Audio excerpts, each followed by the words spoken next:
Dairy farmers অ্যাসোসিয়েশনের সভাপতি মোহাম্মদ ইমরান হোসেন এ সময় বাণিজ্যে আপনাকে স্বাগতম জানাচ্ছি। ইমরান সাহেব, একটু আলোচনা আসতে চাই, সেটা হচ্ছে প্রথমেই জানতে চাই যে মন্ত্রণালয় যে সিদ্ধান্ত নিচ্ছে গরু এবং খাসির মাংস কম দামে যেটি মূল্যে বিক্রি হয় সেটি প্রতি বছর চলে আসছে 2020 সাল থেকে মেবি, তো সেটি আসলে বন্ধ করলে আপনারা কি মনে করছেন এটির প্রভাব কিভাবে পড়তে পারে?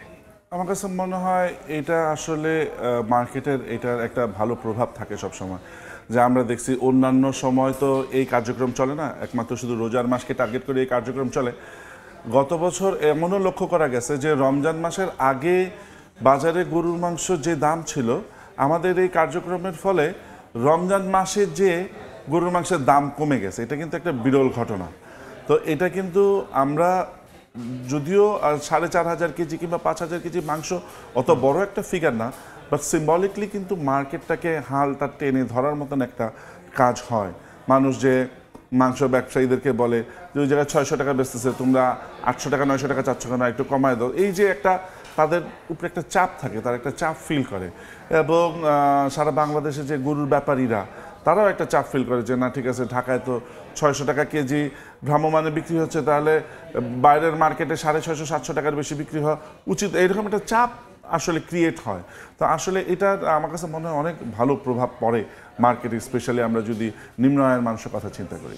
সেক্ষেত্রে মন্ত্রণালয় যেহেতু এবার বন্ধ করছে, আপনারা মানে কি মনে করছেন মন্ত্রণালয়ের উদ্যোগটা কতটুকু আসলে গ্রাহক বান্ধব, কিংবা কোন যুক্তিতে আসলে তারা বন্ধ? আমার কাছে মনে হয় এখনো অনেক সময় আছে। আমরা বিগত 5 বছরের ন্যায় যেটা দেখছি যে বেসিকলি এই শবে বরাতের পরে আসলে সবার টনক নড়ে যে রমজান মাসে কি হতে যাচ্ছে।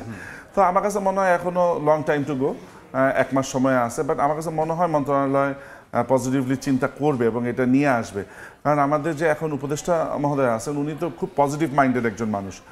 আর আমার কাছে মনে হয় উনি তো আসলে এই কৃষি নিয়ে কিন্তু অনেক আগে থেকেই জড়িত, অর্গানিক ফার্মিং নিয়ে অনেক আগে থেকেই জড়িত। তো আমার কাছে মনে হয় এইটার একটা সুস্থ সমাধান উনি বের করবেন এবং ইনশাআল্লাহ বাংলাদেশের স্পেশালি ঢাকার নিম্ন আয়ের মানুষরা এই সুফল ভোগ করবে। এখন সরকার যদি এই উদ্যোগ না নেয় কিংবা বন্ধ করেই রাখে, তাহলে আপনারা বেসরকারিভাবে যারা আছেন খামারিরা, তারা কিভাবে এই কার্যক্রম কোনো উদ্যোগ নেবেন কিনা, কি অবস্থা? দেখেন 2020 সালে ফার্স্ট আমরা খামারিরাই শুরু করছিলাম কোভিডের মধ্যে। তো আমরা অবশ্যই সরকারকে রিকোয়েস্ট করব যেন এই কার্যক্রমটা বন্ধ না হয়। তারপরেও যদি সরকারের কিছু প্রতিবন্ধকতা থাকে কিংবা সরকারের কিছু লিমিটেশন থাকে, সরকার যদি না করে, তাহলে আমাদের খামারিদের উদ্যোগে আমরা অবশ্যই করব। আমরা অলরেডি এটা নিয়ে আলোচনা করতেছি। বাট আমার কাছে মনে হয় যে এটা হয়ে যাবে, কারণ আমরা বিগত 5 বছর ধরে যেটা দেখছি যে আসলে বেসিকলি এইসব ডিসিশনগুলো আসে শবে বরাতের পরে, মানে রমজান মাস যখন নকিং এট দ্য ডোর, মানে আপনার 10-15 দিন সময় আছে, 12 দিন সময়, ওই সময় মেইনলি ডিসিশনগুলো আসে। তা আমি আশাবাদী আসলে মনে হয় হয়ে যাবে ইনশাআল্লাহ। একটু বলতে চাই, সেটা হচ্ছে ব্যবস্থাপনাগত বেশ কিছু এখানে ত্রুটি থাকে কিংবা সংকট থাকে, এটি আসলে কিভাবে ঢেলে সাজানো যায়, কি মনে করেন? দেখেন, যে কোনো একটা নতুন জিনিসের তো সবসময় ট্রায়াল অ্যান্ড এরর থাকে। আমরা 2020-এ যেভাবে করছি তার থেকে একটু ভালোভাবে করছি 2021-এ, তার থেকে আরেকটু ভালোভাবে করছি 2022-এ। তো 2024-এ কিংবা 25-এ যদি কোনো 24-এ কোনো ভুল থাকে, সেটা আমরা কারেকশন করে 2025-এ সেই এররগুলো যেন সামনে না আসে, ওইভাবে করে আমরা জিনিসটাকে সুন্দর করে গুছাই নিতে পারবো, সমস্যা হবে না ইনশাআল্লাহ। সেক্ষেত্রে যদি বলি যে মানে অনেক বিতর্ক থাকে, যেটা মিনিস্ট্রিও বলতেছে যে বিতর্ক ছিল অতীত, এই বিতর্কগুলো আসলে কি কি ছিল, এবং যদি বলি যে এখান থেকে বের হয়ে আসার পথ কি? আসলে বিতর্কগুলা আমার তেমন বোধগম্য নয় যে বিতর্ক। আমরা তো বেসিকলি আপনাদের মাধ্যমে দেখছি যে আমরা এই কার্যক্রমের মাধ্যমে স্পেশালি নিম্ন আয়ের মানুষরা অনেক খুশি, এবং আমাদের 2-1টা জায়গায় হয়তো বা মাংসের কোয়ালিটি নিয়ে কিংবা ইয়ে নিয়ে এইগুলো আমার কাছে মনে হয় আমরা গত বছর 2024-এ 1,16,800 কেজি মাংস আমাদের এই ভ্রাম্যমাণ বিক্রয় কেন্দ্রের মাধ্যমে, শুধু গরুর মাংস ভ্রাম্যমাণ বিক্রয় কেন্দ্রের মাধ্যমে বিক্রি করছি। তো এর মধ্যে 2, 4, 5 কেজি 10 কেজি নিয়ে কমপ্লেন হলে আমার কাছে মনে হয় আমরা ওগুলো আবার তাদেরকে রিপ্লেসমেন্ট দিছি কিংবা দিছি। তো আমার কাছে মনে হয় ওগুলো তেমন একটা বড় ব্যাপার না। বৃহৎ স্বার্থে তো এই উদ্যোগটা সরকারের অবশ্যই পজিটিভ, অবশ্যই সাধারণ জনবান্ধব বলা চলে। সেক্ষেত্রে ঢাকায় যেহেতু আমরা গত বছর দেখছি 20টি পয়েন্টে এরকম বিক্রি হতো, ঢাকায় ছিল 25টি পয়েন্টে ফিজার ভ্যানে আর 5টা বাজারে। সেক্ষেত্রে আসলে সারা দেশব্যাপী এই কর্মসূচি কতটা আসলে মানে কিভাবে পালন করা সম্ভব, কি মনে করেন? দেখেন সারা দেশে এটা ডিমান্ড নাই। যেমন হচ্ছে গিয়ে আমরা জানি যে আমাদের দেশে মাংসের গরুর চাহিদা পূরণ করে হচ্ছে উত্তরবঙ্গ, রাজশাহী, কুষ্টিয়া, দিনাজপুর, এই বেল্টটাকে ধরে। তো ওই বেল্টে আসলে গরুর মাংসের দাম আদতেই কম, সুতরাং ওই বেল্টে এই কার্যক্রমের তেমন একটা প্রয়োজন নাই। আমরা গতবার চিটাগং নিয়ে চিন্তা করছিলাম যে চিটাগংয়ে আমাদের করা উচিত, বিকজ ঢাকার পরে নেক্সট বিফ ডিমান্ড হচ্ছে চিটাগং। তো আমরা কিন্তু আমাদের একটু বাজেট স্বল্পতা ছিল, সরকারেরও কিছু লিমিটেশনস ছিল, এর জন্য আমরা চিটাগংয়ে শুরু করতে পারি নাই সরকারিভাবে। বাট চিটাগংয়ে কিন্তু আপনি বিচ্ছিন্নভাবে আমাদের খামারিরা তাদের নিজস্ব উদ্যোগে কিন্তু অনেক কিছু করছে। তো আমাদের এইবারও এরকম প্ল্যান আছে যে সরকার যদি সরকারি লিমিটেশনের জন্য যদি করতে না পারে, আমরা আমাদের খামারিদের নিজস্ব উদ্যোগে যতটুকু সম্ভব আমরা অবশ্যই করব।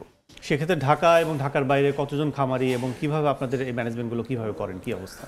আমাদের বেসিকলি সারা বাংলাদেশ ব্যাপী আমাদের ডেইরি অ্যাসোসিয়েশনের আমাদের নিবন্ধিতই আছে মোর দেন 60,000 ফার্মার্স। তো আমাদের জেলা উপজেলা লেভেলে কমিটি আছে।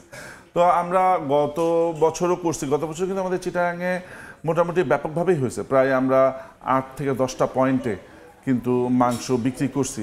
এবং লাস্টের দিকে স্পেশালি 25 রমজানের পরে যখন মাংসের ডিমান্ডটা অনেক বেশি ছিল, তখন আমরা 10-12টা পয়েন্টও কিন্তু আমরা মাংস বিক্রি করছি। এবং বাজারে আপনি জানেন ঢাকা থেকে কিন্তু চিটাগাংয়ের বাজারে মাংসের দাম একটু বেশি থাকে, রাইট? তো আমরা যেটা করছি সেটা হচ্ছে চেষ্টা করছি 200 টাকা পার কেজিতে একটা ডিফারেন্স রাখার জন্য, যে যাতে নিম্ন আয়ের মানুষরা যেন একটু স্বস্তি বোধ করে।